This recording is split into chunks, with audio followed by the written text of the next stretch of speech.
ಅಮ್ಮಾಜಿ, ಏನಾಯ್ತು ಅರ್ಚನಾ? ಯಾಕೆ ನಾನು ನೆನಪು ಮಾಡಿಕೊಂಡೆ? ಏನು ಬೇಕು? ಉದ್ದಟ ಥರ ಮಾಡಿ ಏನೇನೋ ಕೇಳಿ ಸಿಟ್ಟು ಬರೆಸ್ಬಿಟ್ಟೆ. ಆಮೇಲೆ ನಿಮ್ಮನ್ನು ಕೇಳೋಕ್ಕೆ ಧೈರ್ಯ ಬರಲಿಲ್ಲ, ಹೆದರಿ ವಾಪಸ್ ಬಂದೆ. ಹೌದು, ನೀನು ಕೇಳಿದ ಮಾತು ನನ್ನನ್ನು ತುಂಬ ಕೆರಳಿಸ್ತು. ಇಲ್ಲದೇ ಇದ್ದರೆ ನಾನು ಅಷ್ಟೊಂದು ಕಟುವಾಗಿ ಮಾತಾಡ್ತಾ ಇರಲಿಲ್ಲ. ಆದರೆ ನೀನು ನನ್ನ ಶಿಷ್ಯೆ ಅರ್ಚನಾ, ನನ್ನ ಪ್ರೀತಿಯ ಶಿಷ್ಯೆ. ನಿನಗೇನು ಬೇಕೋ ಅದನ್ನು ನಿನ್ನ ಈ ಗುರುವಿಂದ ಕೇಳೋದಕ್ಕೆ ಮುಜುಗರ ಪಡಬೇಕಾಗಿಲ್ಲ. ಏನು ಕೇಳು. ಅಮ್ಮಾಜಿ, ನಿಮಗೆ ಗೊತ್ತಿಲ್ಲದೆ ಇರೋದು ಏನಿದೆ ಹೇಳಿ? ಸುಮ್ಮನೆ ನನ್ನ ಬಾಯಿ ಬಿಡಿಸ್ತಾ ಇದ್ದೀರಾ? ಆ ಕಲ್ಪನಾ ಜೀವನನ ನಾಶ ಮಾಡಬೇಕು, ಇದೇ ತಾನೇ ನಿನ್ನ ಆಸೆ? ಖಂಡಿತ ಹೌದು ಅಮ್ಮಾಜಿ. ಅದಕ್ಕೆ ನಾನೇ ಬೇಕಾ ಅರ್ಚನಾ? ಅಂದರೆ ಅರ್ಥ ಆಗಲಿಲ್ಲ. ನಿನ್ನ ಪಕ್ಕದಲ್ಲೇ ಅಸ್ತ್ರ ಇಟ್ಕೊಂಡು ಬೇರೆ ಎಲ್ಲ ಕಡೆ ಹುಡುಕ್ತಾ ಇದೆಯಲ್ಲ, ಕಲ್ಪನಾನ ನಾಶ ಮಾಡೋ ಅಸ್ತ್ರ ನಿನ್ನ ಮನೆಯಲ್ಲೇ ಇದೆ. ಅದನ್ನು ನೀನೇ ಹುಡುಕು, ಉಪಯೋಗಿಸು.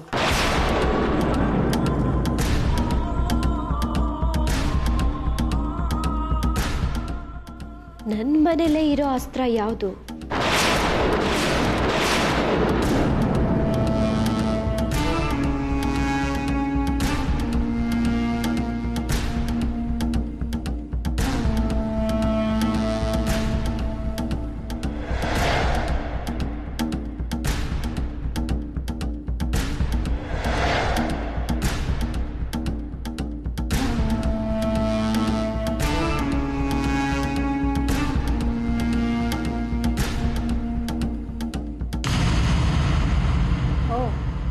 ಪತ್ತೆದಾರಿ ಕಾದಂಬರಿ ಒಳ್ಳೇದು. ನೀನು ಹೀಗೆ ಕತೆ ಕಾದಂಬರಿಗಳನ್ನ ಓದ್ತಾ ಇದ್ರೆ ಜೀವನದಲ್ಲಿ ನಡೆದ ಕಹಿ ಘಟನೆಗಳನ್ನ ಮರಿಬೋದು. ಕೆಟ್ಟದ್ದನ್ನು ಮರೆಯೋಕೆ ಓದೋದು ಒಳ್ಳೆ ಮದ್ದು. ಏನೇ ಓದಿದ್ರು ಮನ್ಸಿನ ಗಾಯ ಮಾಯುತ್ತ. ಅದಕ್ಕೆ ನನ್ನ ಪ್ರೀತಿನೇ ಕಿತ್ಕೊಂಡ ಆ ಕಲ್ಪನನ ನನ್ನ ಜೀವಮಾನದಲ್ಲೇ ಮರೆಯೋಕೆ ಸಾಧ್ಯನಾ? ಅವಳ ದ್ರೋಹನ ಕ್ಷಮಿಸೋಕೆ ಸಾಧ್ಯನಾ? ಕಲ್ಪನಾ ಮೇಲೆ ಹೇಗೆ ಸೇಡ್ ತೀರ್ಸ್ಕೊಳ್ಳೋದು ಅಂತ ಹುಡುಕ್ತಾನೆ ಇದ್ದೀನಿ. ಪತ್ತೆದಾರಿ ಕಾದಂಬರಿನ ಓದಿದ್ರೆ ಸೇಡ್ ತೀರ್ಸ್ಕೊಳಕ್ಕಾಗುತ್ತಾ? ನಿನಗೆ ನಿಜವಾಗ್ಲೂ ಆ ಕಲ್ಪನೆ ಮೇಲೆ ಸೇಡ್ ತೀರ್ಸ್ಕೋಬೇಕು ಅಂತ ಈಗಲೂ ಅನಿಸ್ತಿದ್ರೆ ಮೊದಲು ಇದನ್ನೆಲ್ಲ ಓದೋದನ್ನ ಬಿಡು. ಕೆಲವೊಂದು ಕತೆ ಕಾದಂಬರಿಗಳು ನಮ್ಮ ಮನಸ್ಸನ್ನ ದುರ್ಬಲ ಮಾಡಬಹುದು. ಅಮಿತಾ, ನನ್ಗಿರೋದು ಒಂದೇ ಆಸೆ, ಹೇಗಾದ್ರೂ ನಿನ್ ಮನಸ್ಸಿಗೆ ಸಂತೋಷ ಸಿಗ್ಬೇಕು. ಮನಸ್ಸಿಗೆ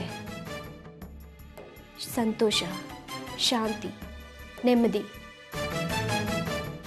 ಇದು ಸಿಗ್ಬೇಕು ಅಂದ್ರೆ ಎರಡರಲ್ಲಿ ಯಾವ್ದಾದ್ರೂ ಒಂದಾಗ್ಲೇಬೇಕು. ಒಂದು, ಕಲ್ಪನೆ ಮೇಲೆ ಸೇಡ್ ತೀರಿಸ್ಕೊಂಡು ಅವಳು ನರಳೋದನ್ನ ನೋಡಿ ನಾವು ಸಂತಸ ಪಡೋದು.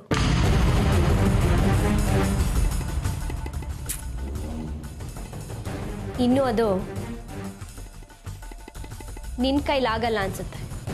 ಇನ್ನೊಂದು, ಒಳ್ಳೆ ಹುಡುಗನ್ ನೋಡಿ ಆನಂದದಿಂದ ಬದುಕಿನಲ್ಲಿ ಸೆಟ್ಲ್ ಆಗೋದು. ಇದು ನಿಜವಾಗ್ಲೂ ಒಳ್ಳೆ ಮಾರ್ಗ.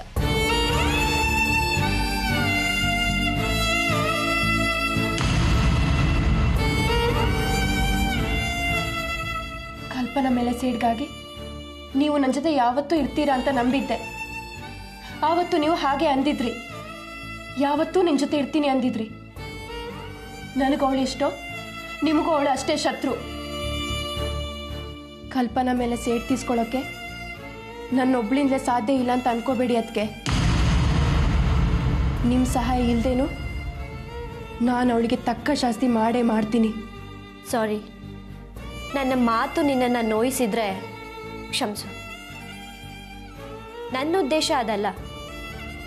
ಆ ಕಲ್ಪನೆ ಮೇಲೆ ನಿನ್ಗಿನ್ನೂ ಅದೇ ರೊಚ್ಚಿದ್ಯಾ ಅಂತ ಪರೀಕ್ಷೆ ಮಾಡೋಕೆ ಹಾಗೆ ಹೇಳಿದೆ. ನಾನು ನಿನ್ನ ಜೊತೆ ಇಲ್ಲದೆ ಇರ್ತೀನ ಹೇಳು? ಯಾವತ್ತಿದ್ರೂ ನಾನು ನಿನ್ನ ಅತ್ತಿಗೆನೆ.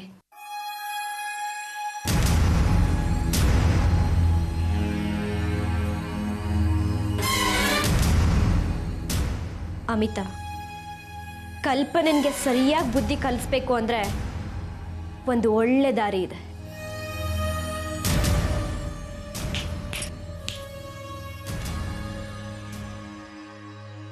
ಯಾರಿಗೂ ಗೊತ್ತಾಗಲ್ಲ. ಅಕಸ್ಮಾತ್ ಏನಾದರೂ ಹೆಚ್ಚು ಕಮ್ಮಿ ಆದರೂ ಸಾಕ್ಷಿನೂ ಇರಲ್ಲ.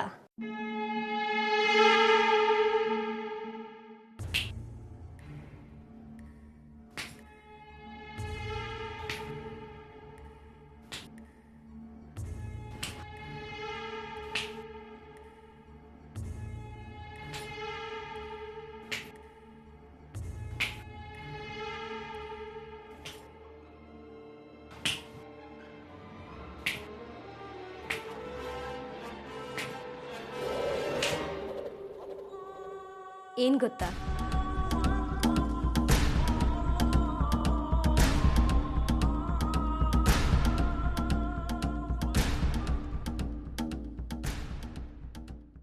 ಪಾಠ. ಮೊದಲು ನನಗಿದು ಹೊಳೆದಿರ್ಲಿಲ್ಲ. ಆದ್ರೆ ಕಲ್ಪನಾ ನಿನಗೆ ಮಾಡಿದ್ದ ಅನ್ಯಾಯ ನೆನೆಸ್ಕೊಂಡ್ರೆ ಅವಳಿಗೆ ಏನ್ ಶಿಕ್ಷೆ ಕೊಟ್ರು ಕಡಿಮೆನೆ ಅನ್ನಿಸ್ತು. ಏನೇ ಆದ್ರೂ ಕೇಸ್ ಆಗೋಲ್ಲ ಅಮಿತಾ. ಕಂಪ್ಲೇಂಟ್ ಮಾಡೋ ಹಾಗಿಲ್ಲ. ನಾವೇ ಮಾಡ್ತಿದ್ದು ಅಂತ ಯಾರಿಗೂ ಗೊತ್ತಾಗಲ್ಲ. ಯೋಚನೆ ಮಾಡಿ.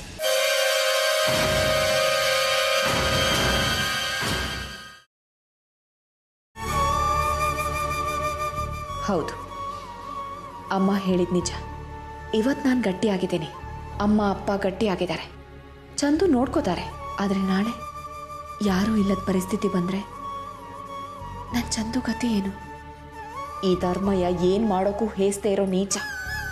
ನಾಳೆ ನನ್ನ ಮಗಳನ್ನ ಏನು ಬೇಕಾದರೂ ಮಾಡ್ಬೋದು. ಹಾಗಾಗಬಾರ್ದು.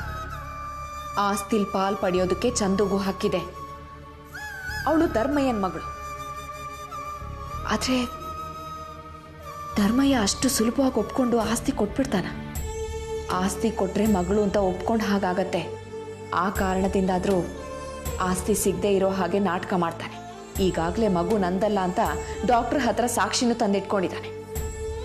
ಅದನ್ನೇ ತೋರಿಸಿ ನನ್ನ ಮಗಳಲ್ಲ ಅಂತ ಹೇಳಿದ್ರೆ ರುಕ್ಮಿಣಿ ಆಸ್ತಿ ಕೊಡೋದಕ್ಕೆ ಬಿಡ್ತಾಳ? ಖಂಡಿತ ಬಿಡಲ್ಲ.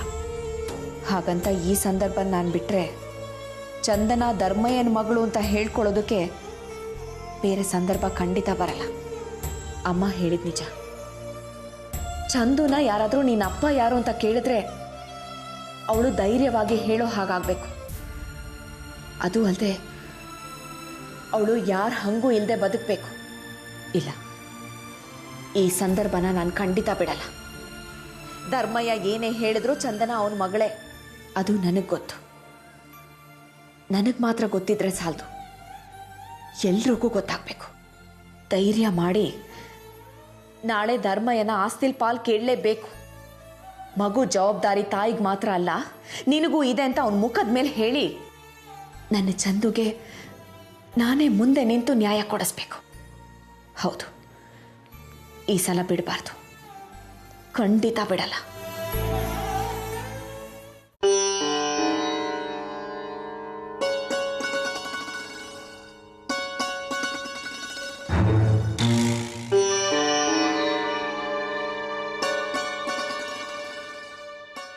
ರುಕ್ಮಿಣಿ, ಮನೆಯಲ್ಲಿ ಗೂಬೆಗಳ ಕಾಟ ಜಾಸ್ತಿ ಆಗಿದೆ.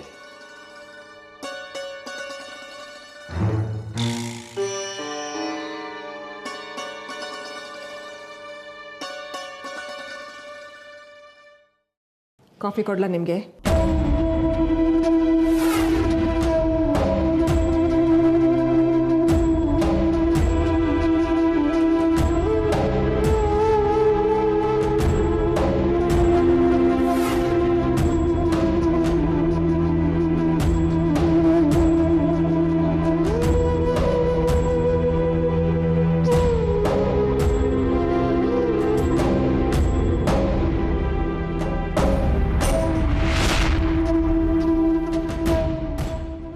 ಇದುವರೆಗೆ ನಾನು ಈ ಗೆರೆ ದಾಟಲಿಲ್ಲ. ನಾನು ನನ್ನ ತಂಗಿ ಅರ್ಚನಾ ಮನೇಲಿ ನಿಂತು ಮಾತಾಡ್ತಾ ಇದ್ದೀನಿ. ಇನ್ನೊಬ್ಬರು ಮನೆನ ನಂದು ಅಂತ ಅನ್ಕೊಳ್ಳೋ ಕೆಟ್ಟ ಬುದ್ಧಿನೂ ನನಗಿಲ್ಲ. ನೀನು ನಿಂತಿರೋ ಮನೆ ಯಾರದ್ದು ಅಂತ ಯೋಚನೆ ಮಾತಾಡು. ಇದು ನನ್ನ ಅಜ್ಜ ಕಟ್ಸಿರೋ ಮನೆ. ಆದ್ರೆ ನಾನಿರೋದು ಅರ್ಚನಾ ಜಾಗದಲ್ಲಿ. ಅದು ಅವಳದ್ದು ಅಲ್ಲ, ಅವಳ ಅಪ್ಪಂದು ಅಲ್ಲ, ನನ್ನ ಕುಟುಂಬದ್ದು. ಇಲ್ಲಿ ನಿಂತು ಮಾತಾಡೋ ಹಕ್ಕು ನಿನಗೆಲ್ಲ. ಅದೇನಿದ್ರು ನನ್ನ ಮನೆಯವರಿಗೆ ಮಾತ್ರ. ಧ್ವನಿ ಏರ್ಸ್ ಮಾತಾಡೋದಕ್ಕೆ ನನಗೂ ಬರುತ್ತೆ ಧರ್ಮಯ್ಯ. ಮಾತಾಡೋ ಹಕ್ಕಿದೆ, ಅದಕ್ಕೆ ಬಂದು ಮಾತಾಡ್ತಾ ಇದ್ದೀನಿ. ಇದುವರೆಗೆ ತೆಪ್ಪಗಿದ್ದೆ, ಇನ್ನು ಮುಂದೆ ಸುಮ್ಮನೆ ಕೂರಲ್ಲ. ಸುಮ್ಮನೆ ಕೂರಕ್ಕಾಗಲ್ಲ ಅಂತಂದ್ರೆ ಕುಣಿ. ಯಾರು ಬೇಡ ಅಂದ್ರು? ಮನೆ ಎದುರು ದೊಡ್ಡ ಅಂಗ್ಲ ಇದೆ, ಕುಣಿತಾ ಇರು. ಕುಣಿತೀನೋ ಕುಣಿಸ್ತೀನೋ ಆ ಮಾತು ಆಮೇಲೆ ಇರ್ಲಿ ಧರ್ಮಯ್ಯ. ಮನೆ ಆಸ್ತಿ ಪಾಲಾಯ್ತು, ಆದ್ರೆ ಸಿಗ್ಬೇಕಾದ ಒಂದು ಜೀವಕ್ಕೆ ಸಿಗ್ಲಿಲ್ಲ. ನಿನಗ್ ಹುಟ್ಟಿದ್ದೆ ನನ್ನ ಮಗುಗೆ.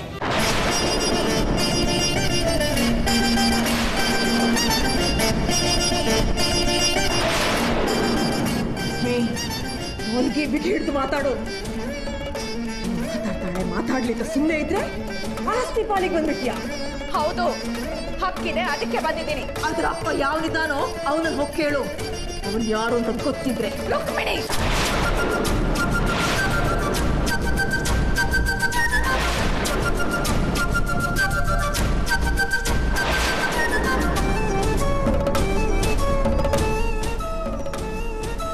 ಮರ್ಯಾದಸ್ಥ ಹೆಂಗಸು ನೀವು ಅಂತ ಗೌರವ ಕೊಟ್ಟಿದ್ದೀನಿ. ಅದನ್ನು ಉಳಿಸ್ಕೊಳ್ಳೋದು ನೋಡಿ.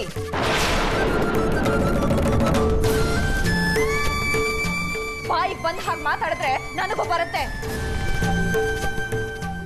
ಅದು ನಿಮ್ಗೆ ಯೋಗ್ಯತೆ ತರುವಂತದ್ದಲ್ಲ. ಅಪ್ಪ ಅನ್ನಿಸ್ಕೊಳ್ಳೋನು ಒಪ್ಕೊಳ್ಳೋ ಯೋಗ್ಯತೆ ಇಲ್ಲದೆ ತೆಪ್ಪು ಕೂತಿದಾನಲ್ಲ. ಮಗಳು ಅನ್ನೋ ಜವಾಬ್ದಾರಿ ಇವನ್ಗಂತೂ ಇಲ್ಲ. ಅಮ್ಮ ಅನ್ಸ್ಕೊಂಡವ್ನು ನನ್ಗಾದ್ರೂ ಇರ್ಬೇಕಲ್ಲ. ನನ್ನ ಮಗಳಿಗೆ ಈ ಆಸ್ತಿನಲ್ಲಿ ಪಾಲ್ ಬೇಕೇ ಬೇಕು. ಹಾದಿ ಬೀದಿಲಿ ಹೋಗೋರ್ಗೆಲ್ಲ ಆಸ್ತಿಲಿ ಪಾಲ್ ಕೊಡೋಕೆ ಇದೇನ್ ಬಿಟ್ಟಿಗೆ ಬಿದ್ದಿರೋ ಆಸ್ತಿ ಅಲ್ಲ. ನಿನ್ ಗಂಡಂಗೂ ನಿನ್ ಮಗುಗೂ ಯಾವುದೇ ಸಂಬಂಧ ಇಲ್ಲ ಅಂತ ಡಾಕ್ಟರ್ ರಿಪೋರ್ಟ್ ಕೊಟ್ಟಿದ್ದಾರೆ. ಇನ್ನು ಅದೇ ಶಂಕ ಹುಟ್ಟ ಕೂರ್ಬೇಡ. ಪಾಲು ಪಚಡಿ ಅಂತ ಬಂದ್ರೆ ಪೊಲೀಸ್ನ ಕಡ್ದು ಮನೆಯಿಂದ ಹೊರಗೆ ಹಾಕ್ಬೇಕಾಗತ್ತೆ. ನಿನ್ನನ್ನು ಹೊರಗೆ ಹಾಕೋದಿಕ್ಕೆ ಅದೊಂದು ರಿಪೋರ್ಟ್ ಸಾಕು. ಮಗು ಯಾರ್ದು ಅಂತ ಅದನ್ನ ಹೆತ್ತವಳು ಗೊತ್ತು. ಅವಳು ಯಾವಳು ಡಾಕ್ಟರ್ ರಿಪೋರ್ಟ್ ಕೊಟ್ಬಿಟ್ರೆ ಆಗೋಯ್ತಾ? ಪಾಲ್ ಕೊಡದೆ ಇದ್ರೆ ಪೊಲೀಸು ಬರುತ್ತೆ, ಕಾನೂನು ಬರುತ್ತೆ. ನೋಡ್ತಾ ಇರಿ. ಕರ್ಕೊಂಬಾರೆ. ಅದ್ಯಾವ ಪೊಲೀಸ್ ನಾನು ಬರ್ತಾನೋ ನಾನು ನೋಡ್ತೀನಿ. ರುಕ್ಮಿಣಿ, ನೀನು ಸುಮ್ಮನಿರು. ಯಾಕೆ ಮಾತಾಡ್ತೀಯ? ಇವಳು ಕುಲನೇ ಅಂತದ್ದು. ಕಂಡೋ ರಾಸ್ತೆಗೆ ಕೈ ಚಾಚು.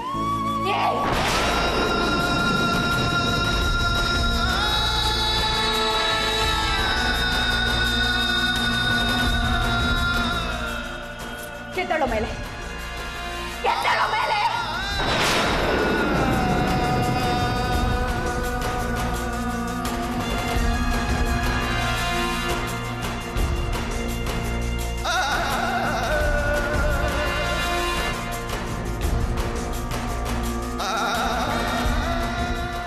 ಎದ್ದೇಳೋ ಮೇಲೆ ಅಂದೆ. ಕಣ್ಣು ಹೆಣ್ಣಿನ ಮೇಲೆ ಕಣ್ಣು ಹಾಕೋ ನಿನಗೆ ನನ್ನ ಬಗ್ಗೆ ಮಾತಾಡೋ ಯೋಗ್ಯತೆ ಇಲ್ಲ. ನನ್ನ ಕುಲ ಏನೇ ಇರ್ಲಿ, ನನ್ನ ಮಗಳು ನಿನ್ನ ಕುಲಕ್ಕೆ ಸೇರಿದವಳು. ಅವಳು ಪಾಲ್ ಸಿಗದೆ ಇದ್ರೆ ನಾನ್ ಬಿಡಲ್ಲ. ರುಕ್ಮಿಣಿ, ಒಳಗೆ ನಡಿ. ಇವಳು ಮಾತಿನ ಕೇಳಿ. ಸ್ವಲ್ಪ ಸ್ಟ್ರಾಂಗ್ ಕಾಫಿ ಮಾಡ್ಕೊ.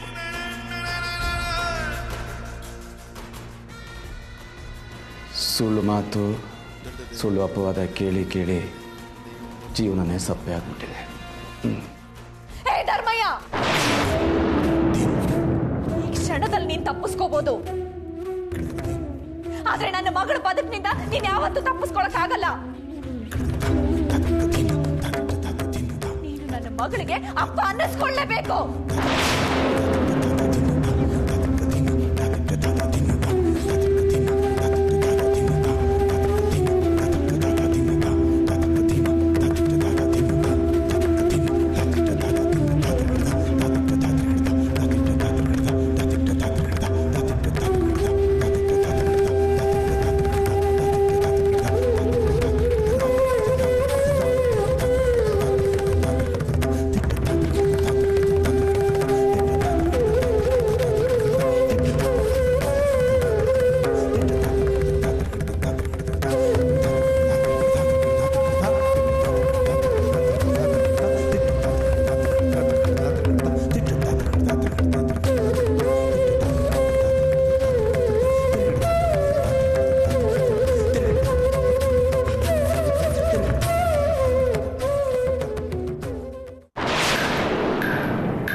ನಾವು ಹೊರಗಡೆ ಆಟ ಆಡ್ತೀವಿ. ಬಾಕಲ್ಲ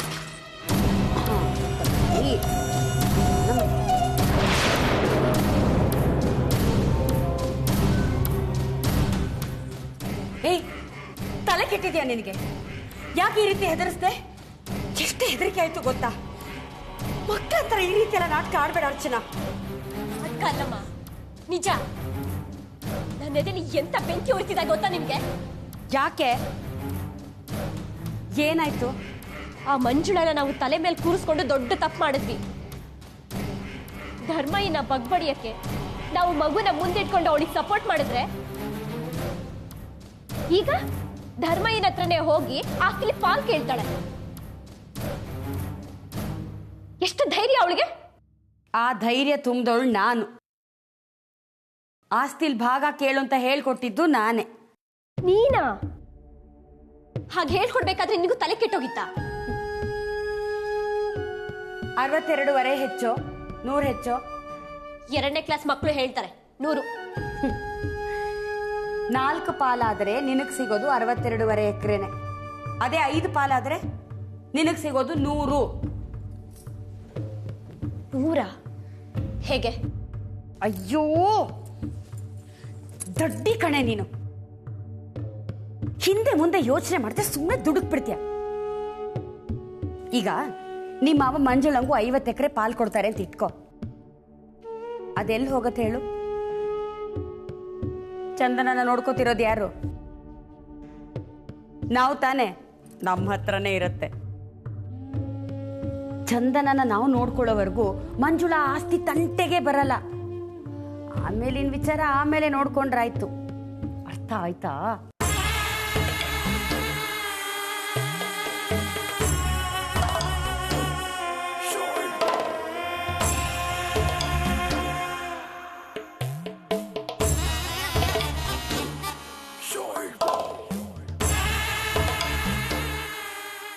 ಅಮ್ಮ, ಎಂತ ತಲೆ ನಿಂದು! ನಿನ್ ತಲೆ ಮುಂದೆ ಆ ಧರ್ಮಯ್ಯನ ತಲೆ ಸಗಡಿ. ಸುಮ್ಮನಿರು.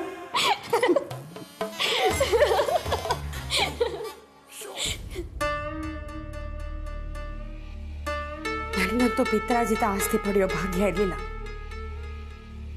ನಿಮ್ಮಪ್ಪನ ಪ್ರೀತಿ ಮದುವೆ ಮಾಡ್ಕೊಂಡೆ, ಅದನ್ನ ಕಳ್ಕೊಂಡೆ. ಒಂದ್ ರೀತಿಲಿ ಬಲವಂತವಾಗಿ ನಮ್ಮಣ್ಣ ನನ್ನ ಕೈಯಿಂದ ಅದನ್ನ ಕಿತ್ಕೊಂಡ.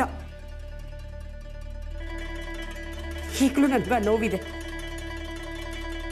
ಆ ನೆಪದಲ್ಲಿ ಕೈ ಬಿಟ್ಟು ಹೋದ ಆಸ್ತಿ ನನ್ನ ಮಗಳಿಗೆ ಈ ರೂಪದಲ್ಲಾದ್ರೂ ಸಿಗಲಿ.